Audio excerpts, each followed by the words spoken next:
I'm sure they'll be delighted with the swims, but maybe a little bit gutted they didn't quite make the final there, Paul, or certainly a B final, but c'est la vie.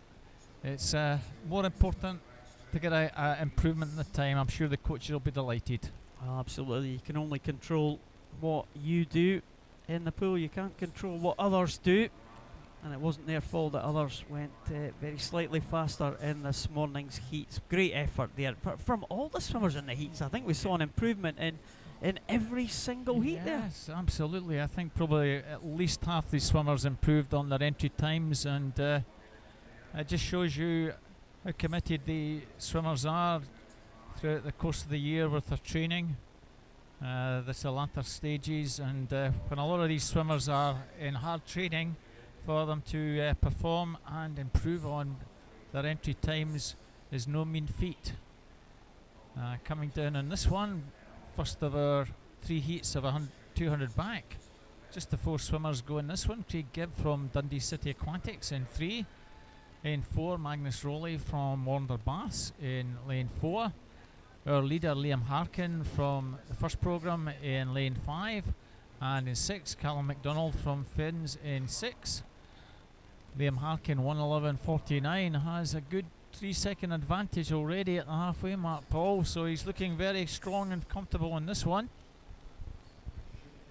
It's a close race for second, but not for first position. Liam Harkin from first. All the swimmers again in this one, the 4 swimmers all within a second of each other in terms of entry time, 2:29s and 2:30s. And looks like Liam Harkin is going to go over this final turn in first position there in 1:50.83. They're certainly closing up there. Magnus Rowley 1:52.87, and can they pull back the advantage that Liam Harkin has got? It's definitely closing, Robert. It certainly is. Liam's gone out very strong. However, coming back very strongly now is Magnus Rowley. That was roughly about a 40 seconds that Liam did, so 40 seconds would bring him very close to his entry time. I think he's still going to hold the lead as we come into the red zone. Not by much though. He'll take this. Slight improvement in his time though, 2:28.59, 2:29.54 for Magnus, 2:31.67 for Craig Gibb. So I'm sure Liam's improvement was because he was being chased there, Paul, by Magnus. Both these lads just coming inside their entry time. So again, a good start to the backstroke. Yeah, Liam Harkin certainly went out very fast there. Maybe paid for that early pace a little bit later in the race there, but he was able to hold on against the fast advancing Magnus Rowley.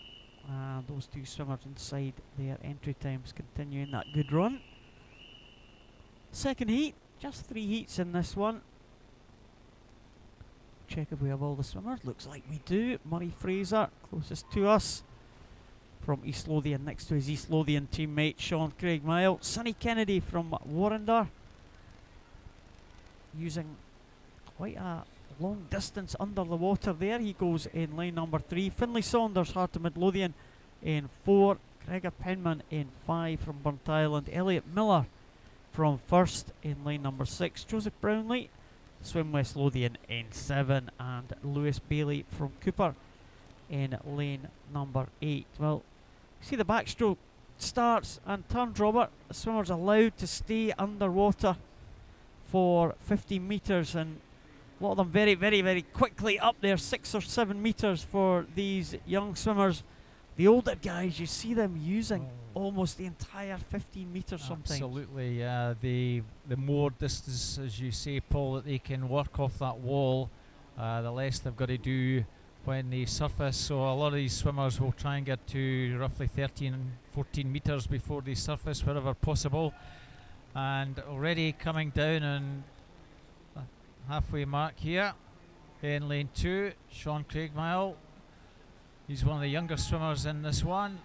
He's only 13-year-old, this East Lothian lad, turning in 1:12.03. Murray Fraser, his teammate, in lane 2, almost beside him. And a few swimmers over on the far side, as you can see, in lanes 5, 6, 7. Also well up there, that's Gregor Penman, Elliot Miller and Joseph Brownlee. So all to play for with just over 50 to go here, Paul. This looks like a close one. Yeah, East Lothian 1, East Lothian 2. Sean Craigmile just with that edge, half a second there, and in the centre does look like Gregor Penman coming back, but lane number 2, Sean Craigmile's kicked very well off that turn, and it does look like he is going to take this one, just stretching away from his teammate now. And the man in lane 1, Murray Fraser, under threat now from Gregor Penman in the centre, and he may break up the 2 East Lothian swimmers possibly, but Sean Craigmile takes it 2:26.02. Gregor Penman was in second, 2:28.07, and Murray Fraser, it was 2:28.53. So East Lothian first and third there, and in second position Gregor Penman from Burnt Island. Good swims from the 2 East Lothian lads, both inside their entry time. So again, some improvements being made in these heats. 2:26, of course, the time for the first reserve. Very, very swift, 2:19.58. Don't see any of the swimmers even in this final heat getting anywhere near this 2:25.43. Certainly we would expect 2 or 3 of them perhaps to improve their times, maybe by a couple of seconds. We've seen maybe a 4 or 5 second improvement on an IM. However, on the backstroke it's a big ask. You've got a bit more flexibility on an IM with 4 different strokes. If you've been improving your breaststroke significantly, that's where you can make some time up, Paul, but on backstroke bit less. We have Liam McLaughlin, Wander Bass in 1, Charles De Beau, his teammate in 2, Angus Rutherford, Heart of Midlothian in 3, James Thompson, Duns in 4, who's got off to a very good start. Cairn Martin, Cumbernauld in 5, George Cowan, Dundee City Aquatics in 6, Jack Munsey, Kinross in 7, Cameron Kavanagh, East Kilbride in 8. And we had a little confusion earlier on this morning. George Cowan in lane 6. At least I don't see him with a red cap on. He had a Wander cap on, but he's now back with his Dundee City Aquatics cap. Had to get a replacement this morning. And coming down with about 75 metres gone, Jack Munsey from Kinross looks as though he just shades the swimmer in lane number 4, and that's James Thompson. Of course, you don't have to wear a cap, it's not mandatory, but it seems to be the accepted things now, and I know there's been some research done for different types of cap, of course, and certain types of cap can make you, has been proved to make certain swimmers swim a little bit faster, so yes, it's all technology these days.